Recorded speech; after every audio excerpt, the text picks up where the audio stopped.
Okay, this one is a new radio setup for Henry in New York State. So this is your radio here.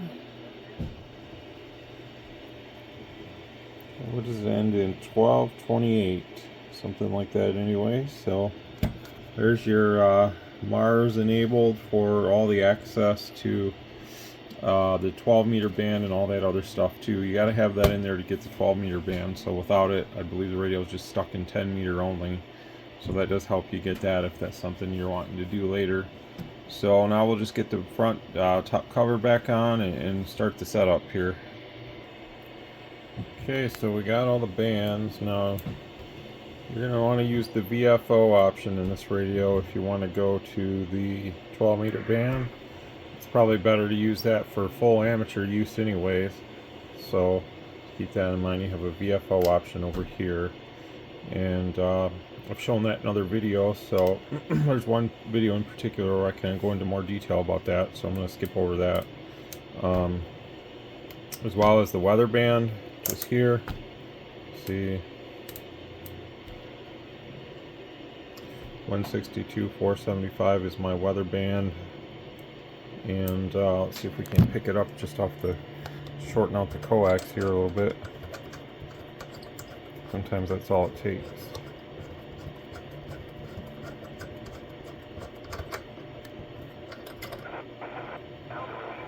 Yeah. So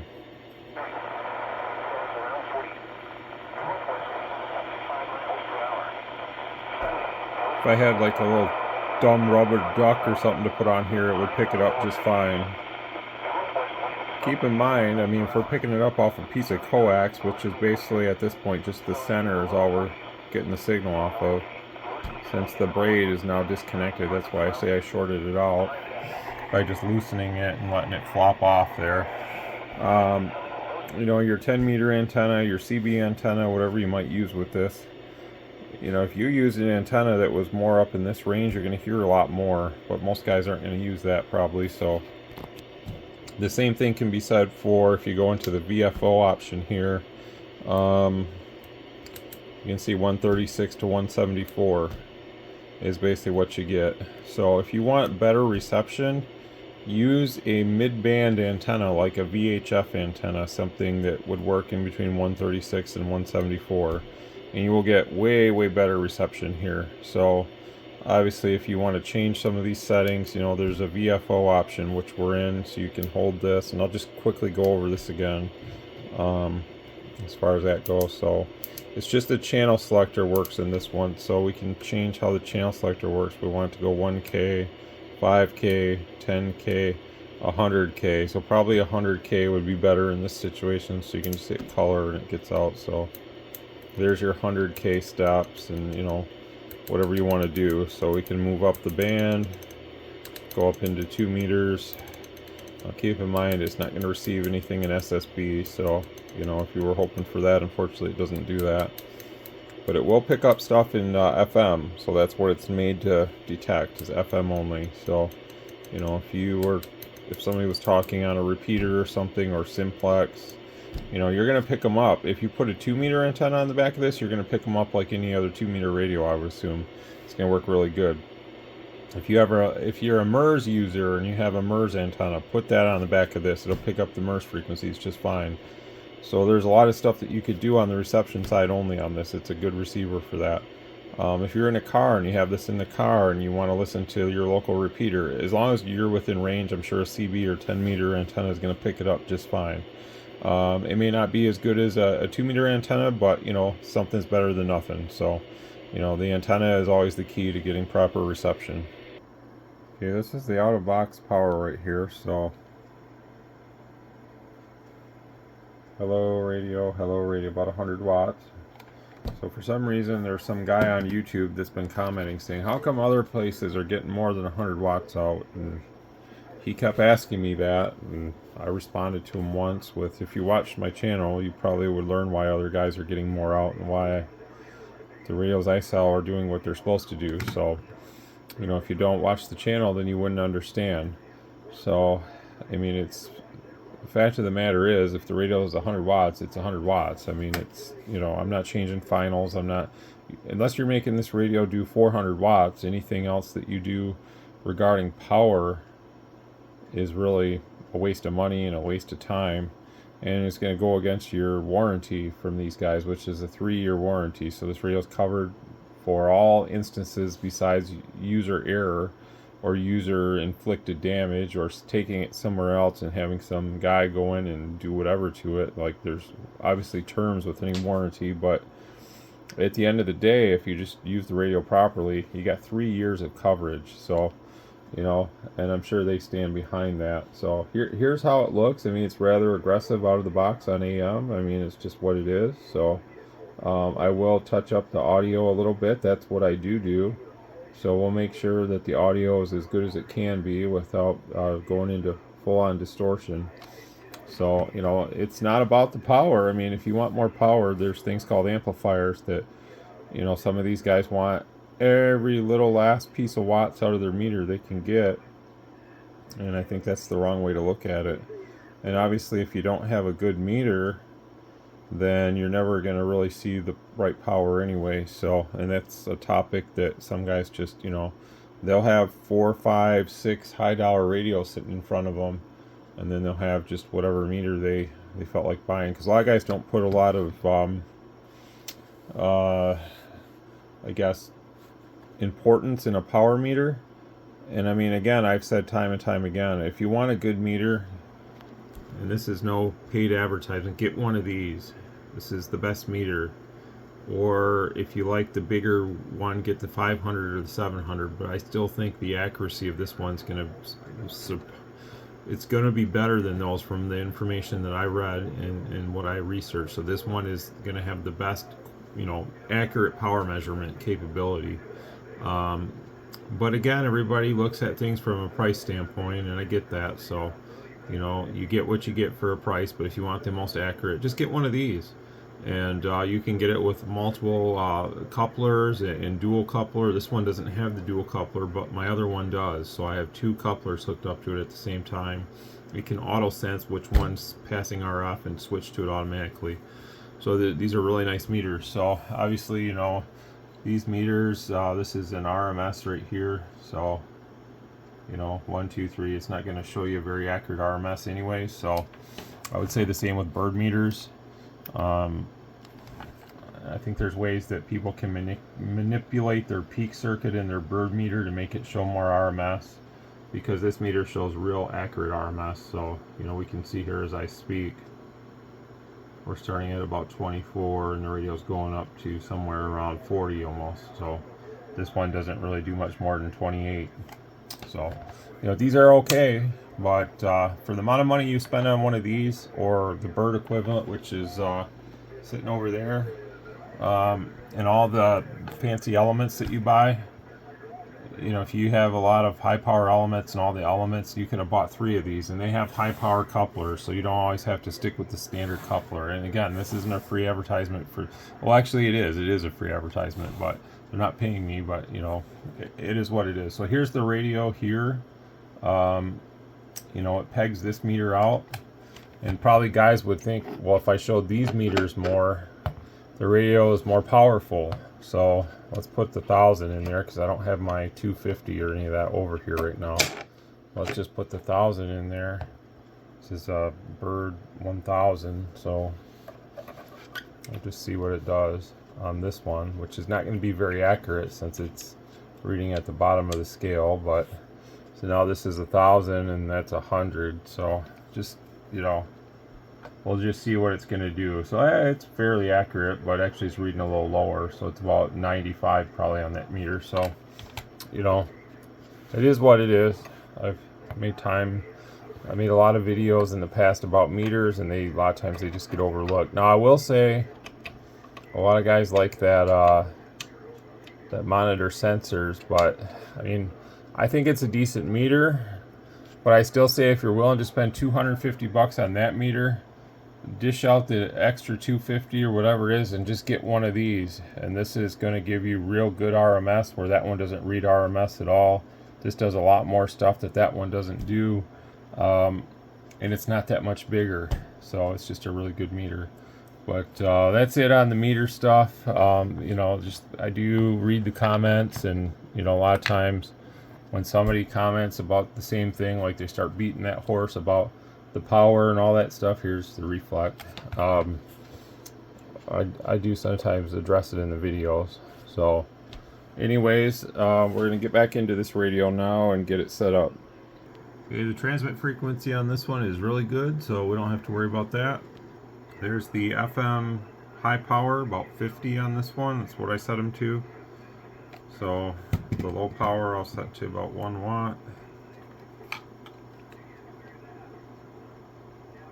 Now keep in mind, when I was talking about that VHF receiver, don't expect it to be as good, probably, like sensitivity wise, as like a dedicated, like, you know, your amateur 2-meter radios and stuff like that. Something of quality like ICOM, Yaesu, Kenwood. I'm sure that the receiver is probably not as good as that, but so, you know, something on a radio like this is better than nothing, I would say. So, you know, don't think that, you know, just because you might have one of those radios at your disposal, that this radio or any of the other ones from, you know, the Chinese factory where these are made are going to have as good of, you know, reception. And obviously, like I said before, if you don't have the right antenna on there, that's not going to do you any justice anyway. So something's better than nothing. It's better to have that option if you put this mobile than not having it. That's what I would say. So FM deviation on this, I think it's about 3.95, so it's pretty close to 4 where I like to set it. So I don't really have to worry too much about that. I just kind of turn it up, and you know, I'll quickly test it for you, but I'm pretty sure that it's going to read accurately where the rest of them did. So let's just take a look and see.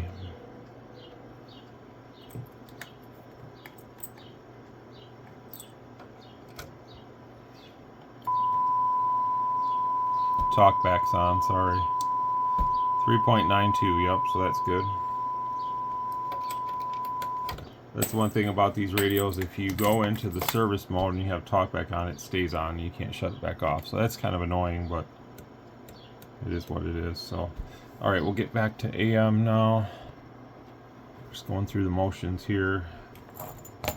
We'll do the high power first. I'm going to set it to 20.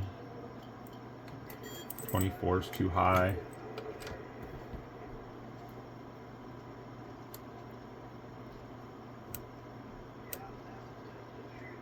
Okay, there's 20. And then I need to, probably one of these days this weekend before I go back to work next week, I'm going to put, I want to put a GMRS out in my car. I got a license for that. I have I have a little handheld radio, but I haven't used it other than that. I have a little rinky-dink NMO. I have an NMO roof mount on my roof of my vehicle, and I want to put the GMRS out there. I have a Kenwood. It's a TM481, I think, and it was programmed by what is he called? RW Antenna Store over in New York, I think he is. And I haven't used that yet. I'm assuming that, you know, it'll work just fine, but you know, it's one of those things. I'm just curious to see if I'm actually missing out on anything. I tell you, the one thing I didn't like, whoops, I don't know why I'm still doing that. I can just do this with the bird thing. The one thing I didn't like, when there's a big linked repeater system, actually I need to turn it down some now. There's a big linked repeater system in Michigan for GMRS, and I looked those guys up, and one of the rules on there was not to mention CB radio, and I just don't understand. There's a lot of respectful CB operators. So here's our modulation right now. It's pretty low. So obviously we can't take it that aggressive, but that's about as far as we can go.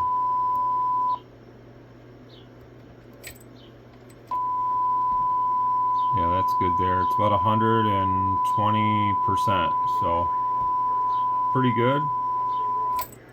So yeah, I mean, you can't talk about the CV, but yet it's a form of radio. I could go on there, and I have heard guys go on there and talk about HF and VHF and UHF. So,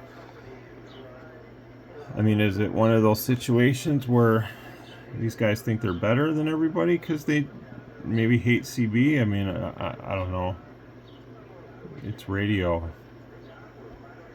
These guys are keying on each other right now on the local repeater on 2 meter. I'm listening to that. This is a high power.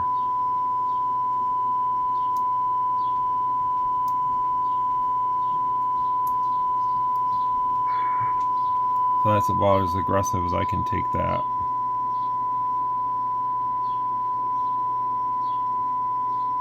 Well, that looks good. So,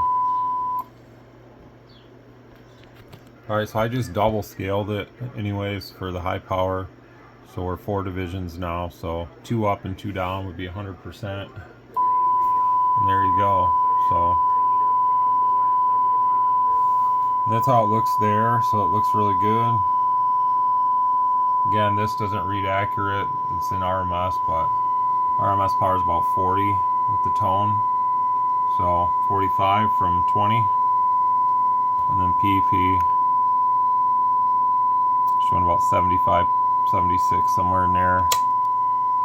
And then that one shows about 80. So all in all, it's good. A little more on the modulation, a little less on the carriers. Now we'll go to sideband. So yeah, back to that whole GMRS thing. I don't know if it's for me or not,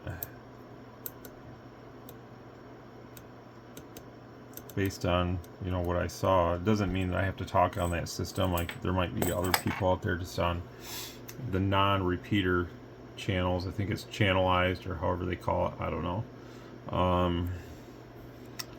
It is what it is at that point. I can still use that TM481 on UHF too. So let's just say I don't like GMRS and I just don't renew my license, then it's just what it is, and I could program that for UHF repeaters and you just use it there. I think it's fully open, so it probably works from like something 400 or whatever to like maybe 512 or something. It's basically the TM281, which I have those and I really like those. It's a really nice 2 meter radio. It's the equivalent.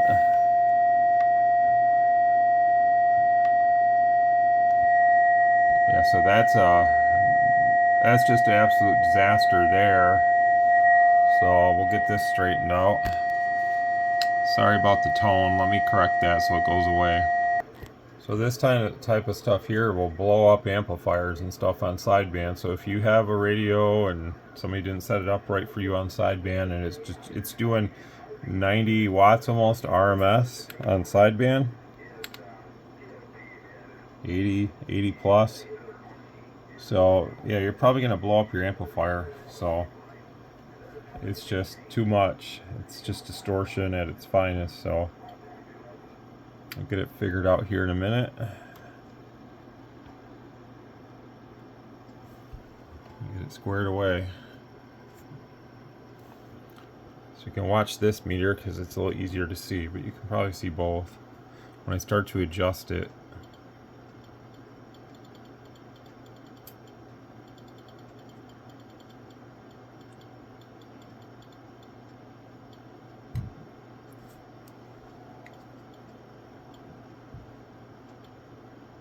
so I guess you could say I'm tuning the transmitter. I'm not peaking it.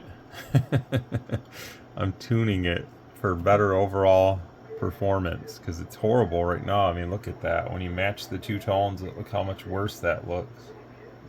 So, yeah. On our test, it's really, this one's terrible. It's only 12. So, man, that's bad. So I thought these usually come in about 14. So let's see here.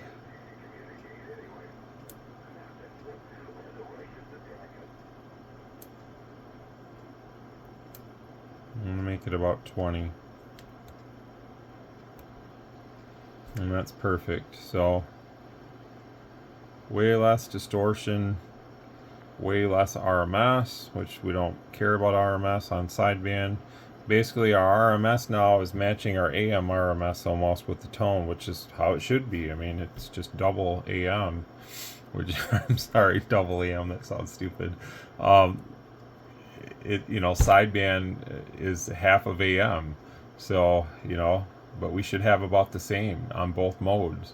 Our sideband is suppressing the carrier, and it's only running half the bandwidth. So it's AM is double sideband. That's what I meant to say. So I mean, that's how it should look, and that looks really good. So PEP with the two-tone on this is about 60, and on this is almost 60, so pretty good. I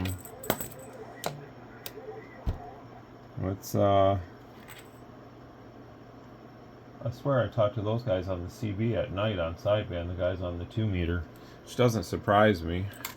Like I say, there's a lot of good guys on CB that are ham radio guys. I mean, it's a respectable hobby. I mean, if you got a lot of bad things to say about CB, then I would highly question your attitude towards the radio hobby in general, because the CB is a very respectable hobby. I mean, there's tons and tons of guys with ham licenses. That doesn't make them any better, that still enjoy CB, and a lot of cases enjoy it more. So it is what it is. Alright, let's do the final power checks here. This thing is smoking hot, so but it can take it, obviously. So we're on AM, our power's all the way up, our mic gain's all the way up. I'm just running an old school Rode Devil today. So our carrier's about 20. Carrier's about 20, and there's our 100 watts. So to the guy that is complaining that, on my videos I'm not showing more than 100 watts, I don't know what to tell you, dude. I mean, this is what the radio does. This is what it does on a quality meter going into a Bird 1 kW dummy load with some quality equipment all around it, and I can't sugarcoat it and give you a number that probably makes you happier. I mean, this is what the radio does, and guaranteed this radio will probably outlive the other guy's radio, where he might be showing it doing 150 or whatever he's showing it doing. And again, normally when I show these radios at the very end, when I say this is the power check or whatever, the radio is really hot, which it is now, and for it to still have upwards of 90 plus is pretty good. So most likely when it cools off, you might see 105 out of it or something. I can't guarantee that, but you might. So if we back our RF power down on this to, let's say, that's a good number there just to start with. So about, there's where it's at. Kind of lines up with the R. So it's about 8 or so, 9. So 1, 2, 3, 1, 2, 3. I mean, that's really a better ratio right there for a higher level of modulation. Now we're getting 10 times the carrier, which is really high audio level. So you're better off running the carrier down, and that's why I turned up the audio. You run this thing down, it's not going to suck you up with carrier. It's going to give you more higher quality audio, because number one, less carrier, more peak power is louder, more symmetry, more audio, and all that stuff. So the problem is you can't go really much higher, because then you just start pinching and flat topping. So but if you go a little bit lower, but you have to be careful with these radios too. I mean, if you don't have a meter that gives you real accurate reading and you're running AM, you're going to blow something up, especially if somebody went in and hot rodded it. There's 4 watts.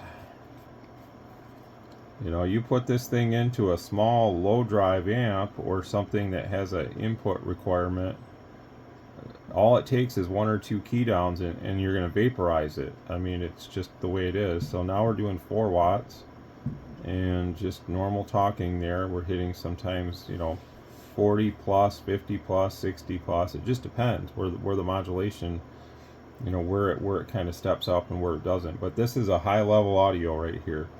And you know, that's what I would recommend running it lower. Who cares about if it's not doing the full 100? You know, it's not always about that. Let the radio do what it can comfortably do, and put something else in line after it if you want to. You know, that's up to you. But all right, well, we don't need that. So here's sideband. Sideband is pretty much, you know, wherever you put the RF power, your peak power is proportional to that. So if you turn it down all the way on this radio, that's what it does. If we line it up with the M on the monitor on the front, that's what it does there. So if we turn it up all the way, and then that's what it does there. So again, it's pretty close to that 100-watt mark. And if you run it like this, it's fine. Just realize the radio is going to heat up faster this way. So, you know, if you want to run something be in front of it, I'm sorry, not in front of it, but behind it, as like an amplifier or something, then you have to realize that you can't run this kind of power into it, most likely. So most guys don't have something that can take this kind of power on the input. If you do, then that's great, but most guys probably don't. And if you have a cheap watt meter that doesn't show you a real peak, you might only see 40 or 45 or 35 or 50 or whatever out of this radio, and you think, well, I can put that into it, and then you blow something up because you don't have the right equipment to test the radio right. So it's just what it is. But that's pretty much it. That's the nutshell on these. That's what they all do. And just do a quick receive check on it. I don't think there's anyone talking. I'm looking over at I got my SDR play hooked back up, so you can see on my monitor there's like a lot of just like low level noise on the band, which is all those little areas that you see, but that's very, very low level. I mean, we're down at like S1 at the noise level, so that's what that crap is there. But we'll just do a tone test on this and call it a wrap. Okay, the receiver on this one, this is AM. I don't have any noise blanker functions on or noise reduction functions on or any of that stuff. So this is about the bottom of the sensitivity. Now this is only with 30% AM modulation, but it's about 117.5. I do actually prefer this way better. It's a little less sensitive than some of your very popular, lesser expensive radios like your QT80s and AT6666 Pros and stuff. I would say this is probably going to be better, number one, because less noise. That extra sensitivity, it's very doubtful that you're going to hear or be able to get back to somebody anyways that would be where, you know, test grade equipment like this would allow the radio to hear it. It's very unlikely that you're going to be able to hear them in a residential or, you know, commercial environment if you're using this mobile or something, or a combination of both. So I would take a little less sensitive receiver, honestly, over the more sensitive. I know that guys will say, well, you can back the RF gain down, but I find on those other radios the RF gain is very unlinear, and a little bit of an RF gain adjustment does way too much. So it's like it goes from, you know, way too sensitive to not sensitive enough, and there's not really a nice, like, smooth rotation like if this was our RF gain and we were just slowly turning it, you know. So that's just some of my gripes. But I haven't ran one of these in the mobile yet. I was thinking about putting one in just to see how it does, but I'm rather a procrastinator when it comes to my own stuff, so generally speaking I don't change out my stuff very often. Here's 30%. Anyways, here's 100%.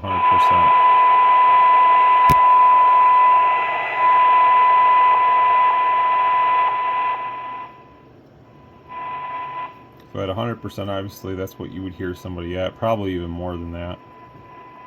About 122 is a good level. Kind of fades out at 123. So it's got a good receiver. I think it's better, actually, that it's a little less sensitive. Less in this situation, I think, is better. Let's just go to an S9. I don't want to blow ourselves out of the window here with a tone. You can hear that loud tone at S9. This is upper sideband, by the way.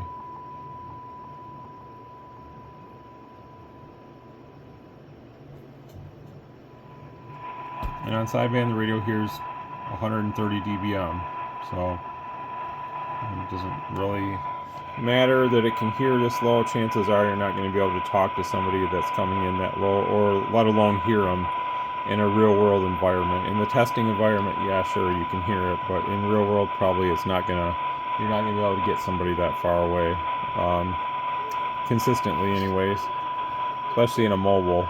But the radio does have good receiver, and until I can say otherwise about putting one of these in the car, I've heard from a few customers that have had, you know, your AT6666 Pro or QT80, and they said that they've got one of these and put it in the car, and it was a night and day difference on the less noise in the receiver. So I don't know, I haven't tried it myself, but I take their word for it, you know, that's all I can go off of. So anyways, with these you get a 3-year warranty, so that's worth the money in its nutshell there, that, you know, it's covered for 3 full years. In a lot of cases, you know, with the other brands and stuff, you know, let's face it, there's no factory repair, so only thing they're going to do probably is replace it. And you know, if they don't have any within the country, then chances are you're not going to get a replacement. I mean, I can't speak on that, but all I can say is I do like the American-based companies that offer the American warranty right here. It's right on the box. So when it's right on the box, you can't dispute it. You know, it's there for the taking. All right, Henry, I hope you enjoy the radio 73, and happy Father's Day coming up. And happy Memorial Day to everybody too. I don't think I'll be probably doing any more videos this weekend or anything. So happy Memorial Day, everybody, and we'll catch everybody later.